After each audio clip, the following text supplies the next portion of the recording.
This film is about your right to know. The war you don't see. Thursday, 7 p.m. Eastern, 4 p.m. Pacific. Hurt by the current recession?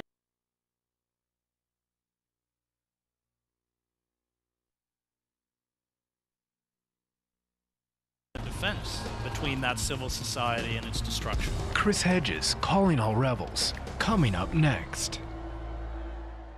Hello, I'm Amy Allison. As we read the headlines these days, it's hard not to become despondent. It seems as if corporate interests will always win over those of working Americans. And with the debt ceiling cuts on their way, it can seem overwhelming. So how does one rebel against that? Well, that's the question that Chris Hedges hopes to answer in the following speech. We caught up with the Pulitzer Prize-winning author and former New York Times correspondent a few months ago in Berkeley, California. He spoke out on the most urgent issues of our time, including our imperial wars in the Middle East, Israel and Palestine, and the failure of American liberalism. As he puts it, brace yourself. The American empire is over, and the descent is going to be horrifying. Here's Chris Hedges speaking in Berkeley, California, calling all rebels. Well, good evening, everyone. Well, first of all, a huge thank you to Bob Baldock for organizing tonight's event. Welcome to my friends, our friends at Link TV, who, as Bob said, are filming here tonight. And most of all, thanks to all of you who've come out in support of Chris Hedges and in support of our wonderful community radio station, KPFA, without which critical voices like Chris Hedges would not be heard. This is no time to stop supporting radical alternative community media from right here in the Bay Area, like Link TV and like KPFA. Our fund drive is on now, so go to the phones, dial 1-800, no, I'll spare you the number, but please do give as deeply as you can. Chris Hedges spent 2 decades as a foreign correspondent in Central America, Africa, the Middle East, and the Balkans. He covered the 9/11 attacks on New York, from New York, and the Al-Qaeda network. But I'm guessing that it's not Chris Hedges' Pulitzer Prize year spent at the New York Times that brought you out tonight. Rather, I'm guessing it's his time in exile from the corridors of power, his columns and his journalism, his reporting from relative obscurity as a fellow at the Nation Institute and as a columnist at the wonderful website truthdig.com. Yes. No, Chris Hedges is not here tonight to cheer us up. He's here, rather, I think, to sober us up. As the title of his new book suggests, Hedges reminds us with the unyielding conviction of a pastor at the pulpit that the world as it is a nasty and brutish place, a world full of inequity, war, racism, injustice, and that unless we massively organize and effectively organize, the notion of human progress will be nothing but a myth. This is a world where 1/6 of humanity lives on less than $1 a day. And meanwhile, vast multinational corporations fill the void left by our withering democracy, while poisoning our media landscape with celebrity gossip and spin masquerading as objective journalism. Hedges warns us of a decaying U.S. empire, borrowing trillions of dollars for bloody, intractable wars abroad, even as the last vestiges of the welfare state and of the New Deal are dismantled at home.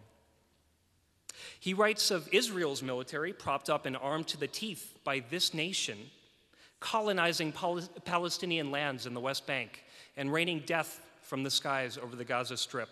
He reminds us that before the Obama administration was opposed to the dictatorship of Hosni Mubarak, it was very much for it. And that Iran had a democracy before the US took it away. In the face of these depravities and others, Chris Hedges writes, the nation's liberal intelligentsia are either silent or complicit. And certainly they're out of touch with the plight of America's working class. But despite this dour outlook, and let's face it, any sober appraisal of the state of the world today isn't going to look very pretty. Despite this outlook, Hedges reminds us that one of the only coherent philosophical positions is revolt. And in that revolt, in that rebellion, we have a chance, however slight, to chip away at the edifice of those who oppress us and to sustain the dim flames of hope and love. Ladies and gentlemen, brothers and sisters, Chris Hedges.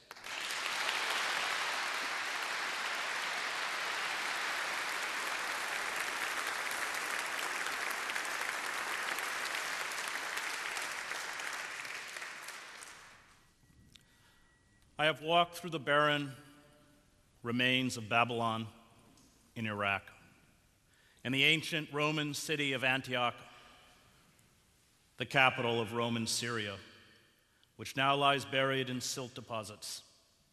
I have visited the marble ruins of Leptis Magna, once one of the most important agricultural centers in the Roman Empire, and now isolated in the desolate drifts of sand southeast of Tripoli. I have climbed at dawn up the ancient temples in Tikal, while flocks of brightly colored toucans leapt through the jungle foliage below. I have stood amid the remains of the ancient Egyptian city of Luxor along the Nile, looking at the statue of the great Egyptian pharaoh Ramses II lying broken on the ground, with Percy Shelley's poem Ozymandias running through my head. My name is Ozymandias, King of Kings. Look on my works, ye mighty, and despair. Nothing beside remains round the decay of that colossal wreck, boundless and bare. The lone and level sands stretch far away. Civilizations rise, decay, and die. Time, as the ancient Greeks argued for individuals and for states, is cyclical. As societies become more complex, they become inevitably more precarious. They become increasingly vulnerable, burdened by vast bureaucracies, an increasingly rapacious and disconnected elite, and a blind loyalty to ideological systems and ideas that no longer correspond to reality. And as they begin to break down, there is a strange retreat by a frightened and confused population from reality, an inability to confront the fragility and impending collapse. The elites who speak in phrases and jargon that do not correspond to the real retreat into isolated compounds, whether at the court of Versailles, the Forbidden City, or our own enclaves of wealth and privilege. The elites indulge within these enclaves in unchecked hedonism, the accumulation of vaster wealth and extravagant consumption. They shut themselves off from the suffering of the masses who are repressed to extract wealth upwards with greater and greater ferocity. Resources are ruthlessly and thoughtlessly depleted until they are exhausted or destroyed. And then the hollowed out edifice, which appeared unassailable and solid, collapses. The Roman and Sumerian empires fell this way. The Mayan elites, after cutting down their forests and polluting their streams with silt and acids, retreated like all dead empires back into primitivism. As food and water shortages expand across the globe, as mounting poverty and misery, including rising food costs, trigger street protests in the Middle East, Africa, and Europe, our elites are doing what all elites do. They launch more wars. They build grander monuments to themselves. They plunge their nations deeper into debt, and they take it out on the backs of the workers and the poor. The collapse of our global economy, which wiped out a staggering $40 trillion in wealth was only the first jolt. Our elites, after destroying and dismantling our manufacturing base, sold massive quantities of fraudulent mortgage-backed securities to pension funds, small investors, banks, universities, state and foreign governments, and shareholders. And when the speculative game imploded, they looted the treasury, crying out that the nation had a deficit crisis. And of course it does not. It has a revenue crisis. And began dismantling basic social services, making war on the last vestiges of our unions, slashing jobs, freezing wages, throwing some 6 million Americans out of their homes, and standing idly by as we created a permanent underclass of unemployed and underemployed, which now sees 1 in 6 American workers without jobs. The Mayan elite became, at the end, the anthropologist Robert Wright notes in A Short History of Progress, extremists or ultra-conservatives squeezing the last drops of profit from nature and humanity. This is how all civilizations, including our own, ossify and die. The signs of imminent death may be, to those who can break free from our electronic hallucinations, undeniable. Common sense may cry out for a radical, new response, but the race towards self-immolation only accelerates because of our intellectual and moral paralysis. As Sigmund Freud grasped, and beyond the pleasure principle and civilization and its discontents, human societies are as intoxicated and blinded by their own headlong rush toward death and destruction as they are by the search for erotic fulfillment. We live now in a nation where doctors destroy health, lawyers destroy justice, universities destroy knowledge, government destroys freedom, the press destroys information, religion destroys morals, and our banks destroy the economy.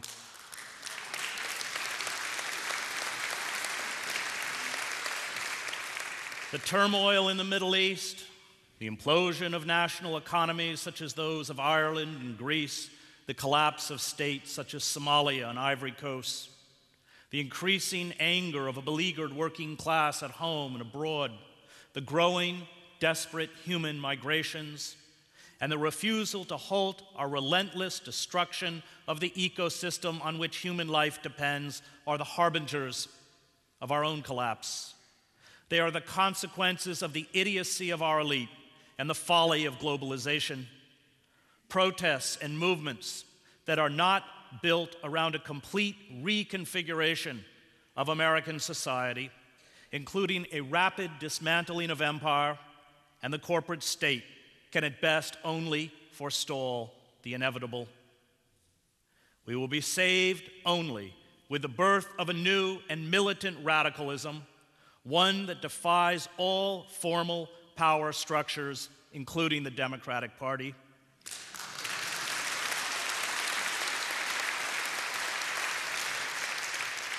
Which seeks to dethrone our corporate elite from power, not negotiate for better terms. Human societies seem cursed to repeat these cycles of exploitation and collapse. The greater the extent of the deterioration, the less these societies are able to comprehend what is happening to them. And the earth is littered with the physical remains of human folly, ignorance, and hubris. There is a dark intoxication with extinction. Although this moment appears to be the denouement of the whole sad show of settled, civilized life that began some 5,000 years ago. For there is nothing left this time on the planet to seize, and we are now spending down the last remnants of our natural capital, including our forests, fossil fuel, air, and water. This time, when we go down, it will be global. There will be no new lands to pillage, no new peoples to conquer and exploit. Technology, which has obliterated the constraints of time and space, has turned our global village into a global death trap.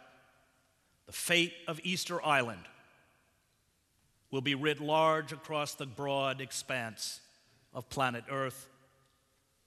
The failure of the liberal class, whose role in society is designed to prevent unchecked assault by centralized power, is discovering what happens when you tolerate the intolerant.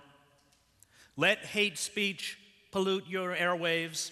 Let corporations pry up your courts and state and federal legislative bodies. Let the Christian religion be manipulated by charlatans to demonize Muslims, gays, intellectuals, discredit science, sanctify unfettered capitalism, and become a source of personal enrichment. Let unions wither under corporate assault. Let social services and public education be gutted and stripped of funding. Let Wall Street carry out fraud, deception, and plunder with impunity, and you roll out the welcome mat for fascism. The liberal class and much of the left has busied itself with the toothless pursuits of inclusiveness, multiculturalism, identity politics, and tolerance, a word Martin Luther King never used, and forgot about the primacy of justice. It naively sought to placate ideological and corporate forces bent on the destruction of the democratic state as well as the planet. The liberal class, like the misguided Democrats in the former Yugoslavia or the hapless aristocrats in the Weimar Republic, invited the wolf into the henhouse. It forgot that, as Karl Popper wrote in The Open Society and its enemies, if we extend unlimited tolerance even to those who are intolerant, if we are not prepared to defend a tolerant society against the onslaught of the intolerant, then the tolerant will be destroyed and tolerance with them. Financial regulation, largely put in place by the New Deal, not only protected us from the worst excesses of capitalism, but were the bulwarks that made democratic participation possible. Workers in this country fought long and hard for their rights. They suffered brutal beatings, mass expulsions from company housing and jobs, endured crippling strikes, targeted assassinations of union leaders, and armed battles with hired gun thugs and state militias. The Rockefellers, the Mellons, the Carnegies, and the Morgans, the Koch brothers, Industries, Goldman Sachs, and Walmart of their day never gave a damn about workers. All they cared about was profit. The 8-hour workday, the minimum wage, Social Security, pensions, job safety, paid vacations, retirement benefits, and health insurance were achieved because hundreds of thousands of workers physically fought a system of capitalist exploitation. They rallied around radicals such as Mother Jones, United Mine Workers President John L. Lewis, and Big Bill Haywood and his Wobblies, as well as the socialist presidential candidate Eugene V. Debs. They had no illusion that the bosses were their friends, much less celebrities, to be admired and emulated. It is they who made possible our middle class and opened up our democracy. The elite fought back viciously. Federal marshals, state militias, sheriff's deputies, and at times army troops, along with the courts and legislative bodies, were used to crush and stymie worker revolts. Striking sugarcane workers were gunned down in Louisiana in 1887. Steelworkers were shot to death in 1892 in Homestead, Pennsylvania. Railroad workers in the Pullman strike of 1894 were murdered. Coal miners at Ludlow, Colorado in 1914 and at Matewan, West Virginia in 1920 were massacred. Our freedoms and rights were paid for with the blood of ordinary men and women. American democracy arose because those consciously locked out of the system put their bodies on the line and demanded justice.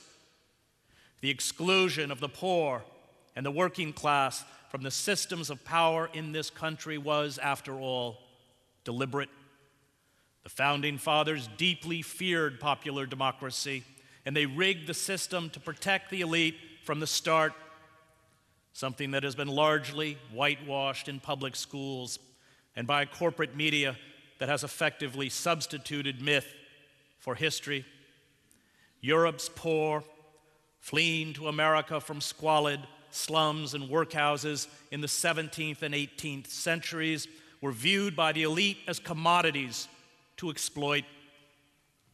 Slaves, Native Americans, indentured servants, women, and men without property were not represented at the constitutional conventions. And American history, as Howard Zinn pointed out in The People's History of the United States, has been one long fight by the marginalized and the disenfranchised for dignity and freedom. Those who fought this battle understood the innate cruelty of capitalism. When you sell your product, you retain your person, said a tract published in the 1880s during the Lowell, Massachusetts mill strikes. But when you sell your labor, you sell yourself, losing the rights of free men and becoming vassals of mammoth establishments, of a moneyed aristocracy that threatens annihilation to anyone who questions their right to enslave and oppress. Those who work in the mills ought to own them, not have the status of machines ruled by private despots who are entrenching monarchic principles on democratic soil as they drive downwards freedom and rights, civilization, health, morals, and intellectuality in the new commercial feudalism. As Noam Chomsky points out, the sentiment expressed by the Lowell mill workers predated Marxism. It points to a time in American history 150 years ago when working for wages was a form of chattel slavery. The slogan of the Republican Party, the banner under which Northern workers went to fight in the Civil War, was, "We're against chattel slavery and wage slavery. Free people did not rent themselves to others. Freedom means not taking orders from others." It took a long time, Chomsky points out, to drive into people's heads the idea that it is legitimate to rent yourself. And once that was accomplished, we began to internalize oppression. We chatter about something called the American dream. And now that the oligarchic elite have regained control of all of the levers of power, that dream is being exposed as a cruel hoax, and we are being shoved back into the cage.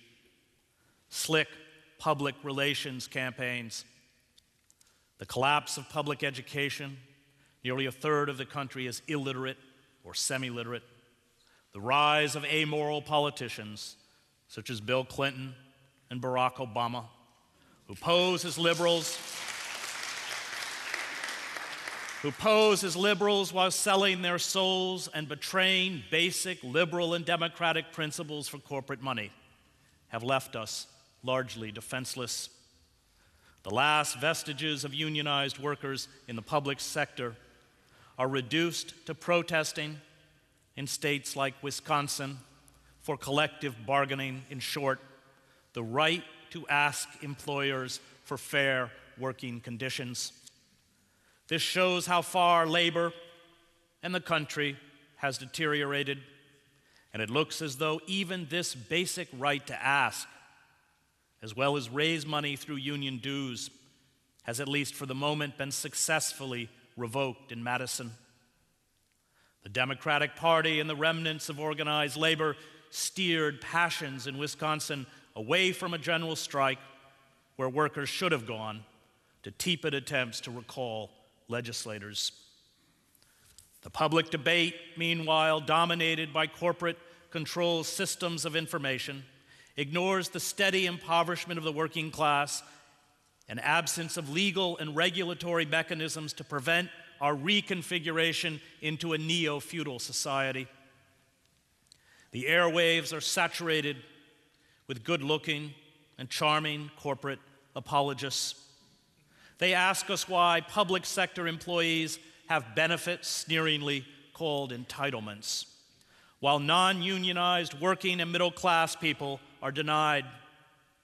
And the argument is ingenious. It pits desperate worker against desperate worker in a mad scramble for scraps. It is, of course, the wrong question.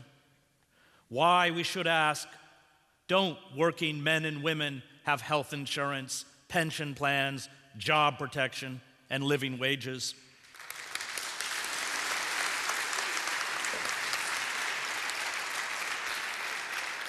And until we again speak in the language of open class warfare, grasping, as those who went before us did, that the elite will always promote itself at our expense, we are doomed to a 21st serfdom. The pillars of the liberal establishment, which once made incremental and piecemeal reform possible, no longer function. The liberal church, for example, forgot that Christian heretics exist. It forgot that the scum of society, look at the new Newt Gingrich, always wrap themselves in the flag and clutch the Christian cross to promote programs that mock the core teachings of Jesus Christ.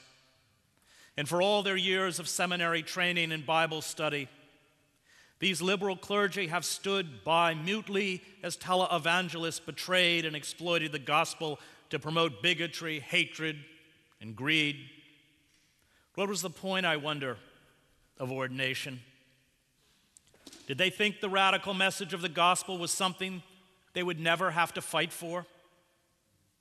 Schools and universities on their knees for corporate dollars, and their boards dominated by hedge fund managers and investment bankers, have deformed education into the acquisition of narrow vocational skills that serve specialized corporate interests. Our public schools create classes of drone-like systems managers. They make little attempt to equip students to make moral choices, stand up for civic virtues, to seek a life of meaning, and to actually think. The moral and ethical issues that should define education are no longer asked. Humanities departments, whose liberal arts curriculum once challenged structures and assumptions, are vanishing as swiftly as the ocean's fish stocks. The electronic and much of the print press has become a shameless mouthpiece for the powerful, a vehicle for spectacle, and a magnet for corporate advertising. As anyone watching the live coverage of the royal wedding, sponsored by J.P. Morgan Chase, grasped, it does not give a platform to the poor, to working men and women, but diverts us with celebrity meltdowns, lavish lifestyle programs, reality television, and gossip. Artists who once had something to say have retreated into elite enclaves, preoccupied themselves with abstract, self-referential junk and the frivolous. Advertising agencies and publicists flood the airwaves with lies on behalf of corporate sponsors. And the Democratic Party, most egregiously, sold out working men and women for corporate money. It permitted, under Clinton and Obama, the state apparatus to be surrendered to corporate interests. And there is no liberal institution left, the press, labor, culture, public education, the church, or the Democratic Party that makes any effort to hold back the corporate juggernaut. And the longer we are tricked into investing our faith in the power system, the more easily we will be exploited. We have been taught to tolerate the intolerant, from propaganda outlets such as Fox News to Christian fascists to lunatics and bigots in the Republican Party to a criminal class on Wall Street and in corporations. And we are paying the price. The only place left for us is on the street.